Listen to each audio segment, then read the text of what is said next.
9 de la mañana iniciamos la ronda de comentarios en este Sol de los Sábados. Muy buen día, don Francisco Guillén Blandino. Muy buenos días al pueblo dominicano, buenos días a nuestro coordinador, a nuestra productora, al equipo técnico y a todos nuestros compañeros y compañeras en cabina. El discurso de rendición de cuentas del presidente Luis Abinader del pasado 27 de febrero es un mensaje largo, un mensaje importante para la nación, como todas las rendiciones de cuentas, en un escenario sumamente solemne, posiblemente el escenario más solemne de la vida nacional democrática, republicana de nuestro país. Es un espacio que, si bien los presidentes lo han utilizado o lo han aprovechado de distintas maneras, tiene unos mínimos que debe reunir, que debe cumplir desde el enfoque del contenido de lo que tiene que hablar un presidente en una rendición de cuentas. En nuestras observaciones anteriores en este mismo programa ya hemos dicho que la falta de mención, de especificación, de descripción y de análisis por parte del presidente de la carrera de préstamos que ha venido hipotecando el futuro de la República Dominicana en estos últimos 2 años y medio, que ya acumulan un aumento de más de 9.100 millones de dólares en tan solo 2 años y medio, a un ritmo promedio de 327 millones de dólares por mes, el promedio más alto mensual de préstamos que se ha solicitado por algún gobierno desde el año 96 a la fecha, ameritaba que el presidente dijera: sí, miren, hemos buscado tantos préstamos, hemos utilizado los préstamos en esto, vamos a pedir tantos préstamos más porque los necesitamos.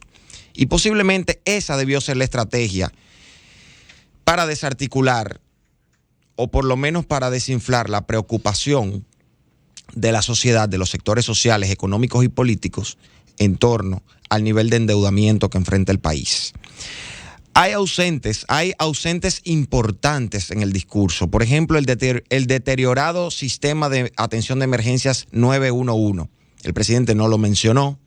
No sé si los PRMistas querrán que uno haya intuido que cuando él habló de ambulancias, cuando él habló de centros hospitalarios, él de alguna manera indirecta estaba hablando del 911, y como era un discurso tan largo, no le dio tiempo a mencionarlo. Bueno, en vez de hablar del pollo index, del plátano index, en vez de terminar su discurso con una consigna reeleccionista de esto es cambio, el presidente debió hablar de los préstamos, el presidente debió hablar de un sistema 911 que encontró funcionando correctamente y que hoy no sirve para nada, que está deteriorado.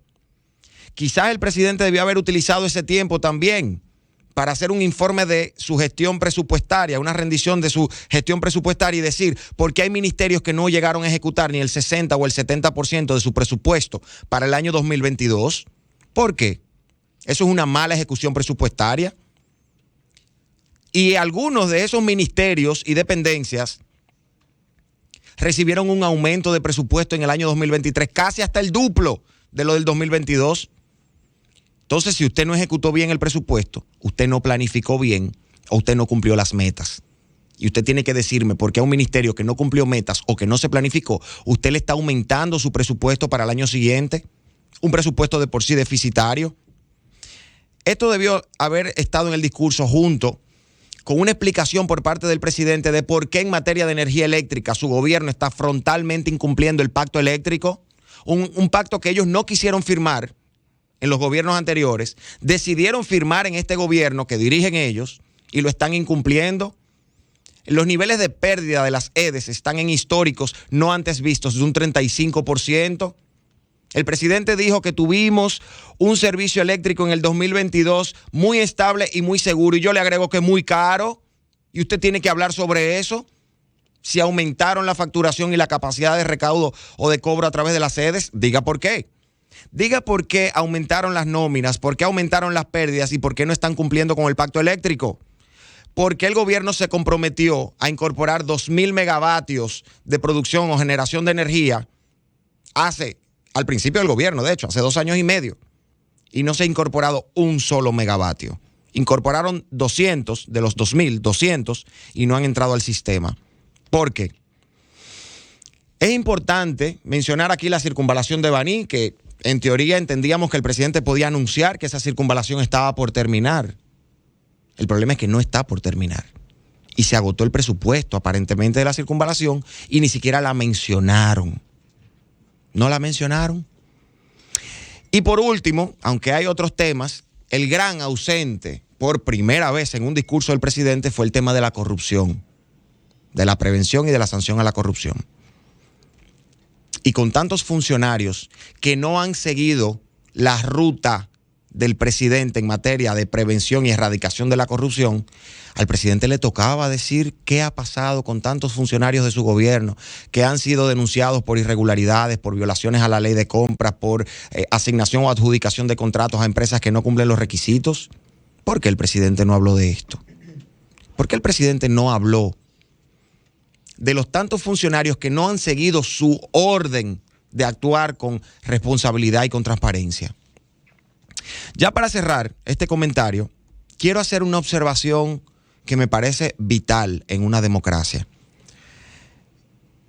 Percibí en las horas y días posteriores al discurso que parece que de Palacio bajaron una línea para que los voceros, defensores del discurso y del gobierno y los funcionarios públicos salieran con uñas y dientes a defender el mensaje del presidente Luis Abinader.